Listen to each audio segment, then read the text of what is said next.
Kia ora, I'm Bruce Munro, and with me via Zoom is International Relations Specialist Professor Robert Patman, and this is Global Insight. It's 7 months since the military-led coup overthrew the democratically elected government of Myanmar. The country has slipped off the news radar, but what happens there is still important for Southeast Asia and the world. Welcome, Robert. Morning, Bruce. What is the state of play in Myanmar?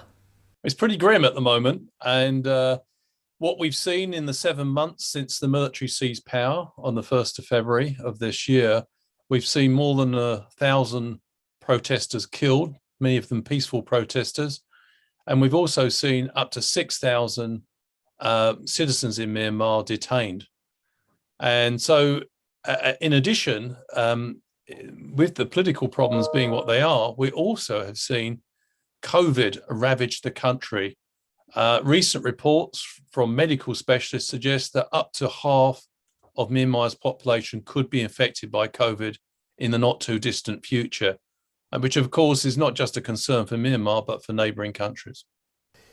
And do you have a picture of what is happening in terms of the coup and opposition to it? Yes, it's interesting.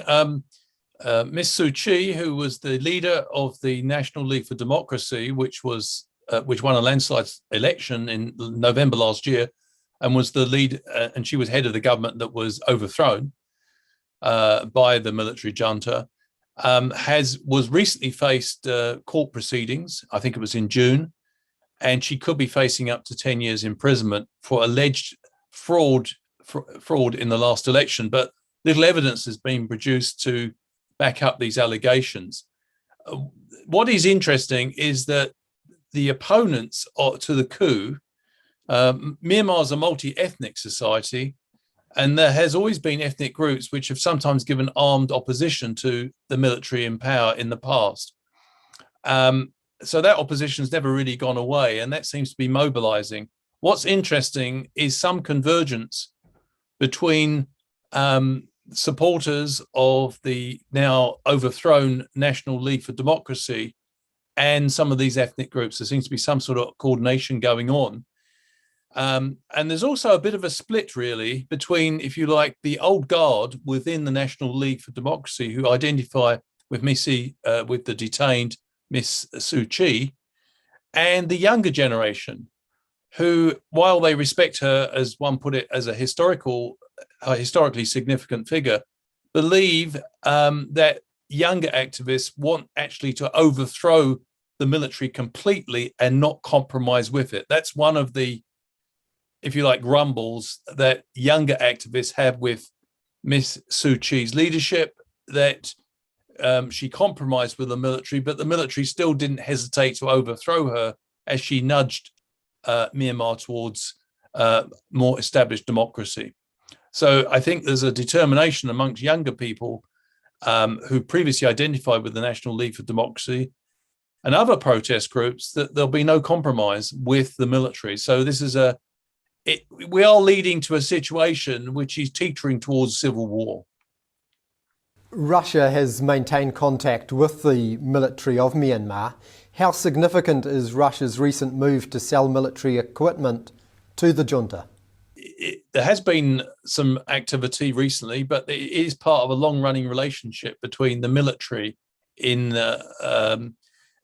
Myanmar and Russia. Russia has, since late 90s, been between 1998 and 2018, has been one of the leading arms exporters to Southeast Asia, and Myanmar balances its acquisition of arms between Russia and China. These are the two major arms providers. China, in that period, that 20-year period, has sold something like $1.6 billion worth of arms to Myanmar, and Russia's narrowly behind with $1.5 billion worth of arms. Russia's entry into the situation, I suppose, it is one of the world's biggest arms sellers. I think it's in the top 3. And given the plight of the Russian economy, it's an important commercial opportunity for Russia. It should be recalled for our viewers, Bruce, that the UN basically passed a resolution which ruled out the sale of arms to the military after the coup in February of this year. But China and Russia abstained. And so they see this as an opportunity because of the sanctions that's now being applied to the military. They do not consider themselves to be constrained in any way and possibly relish the opportunity to support a fellow authoritarian regime. So you're quite right. Russia has stepped up its activities in the military sphere and sees Myanmar as a potentially lucrative market. The other thing here is that Russia has got interests in the steel industry in Myanmar and also in oil exploration. So Russian companies involved in both areas.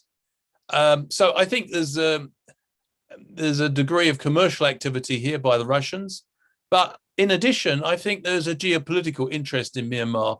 The Russians see Myanmar as occupying a key strategic location in Southeast Asia. And Mr. Putin's made no secret of the fact that he wants to put Russia back on the map as a great power. And of course, Southeast Asia is one of the most dynamic regions in the world. So Russia wants its share of the action there if it can get it. How will this play out in Myanmar if the international community forgets the country? I suppose that's always a possibility in theory, but I think in practice it won't happen because I think the United States and a number of democracies have been sensitized to the potential political threat presented by authoritarian regimes like China and also Russia. And the more that Russia and China get engaged in Myanmar, I think the more the liberal democracies will be seeking to remain diplomatically interested in Myanmar. What sort of shape that takes, that engagement, we will have to see. ASEAN has been making noises about trying to mediate in Myanmar for 6 months. They recently appointed an special envoy to Myanmar, but they have quite a laborious style of decision-making in ASEAN, which is by consensus only.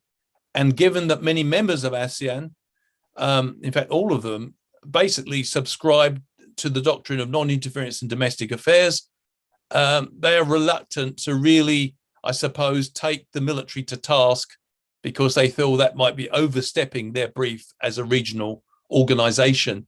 So diplomatically, I don't think we can expect too much in the near future.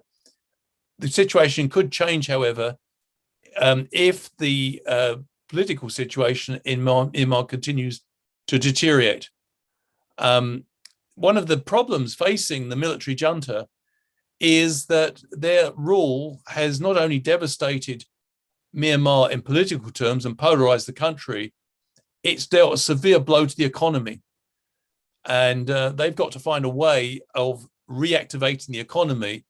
And with a population which seems to be quite determined to oppose it, that may be a real problem. So it's a delicately balanced situation. It's teetering on civil war, as I said before. Russia and China stepping up their activities. And at the moment, we're waiting to see whether the rest of the international community can, in a sense, come up with a diplomatic initiative which is critical of the junta, but nevertheless supportive of people as a whole in Myanmar. So that has not yet eventuated. Thanks, Robert. And thank you for watching. Catch us next time on Global Insight. Ka kite anō.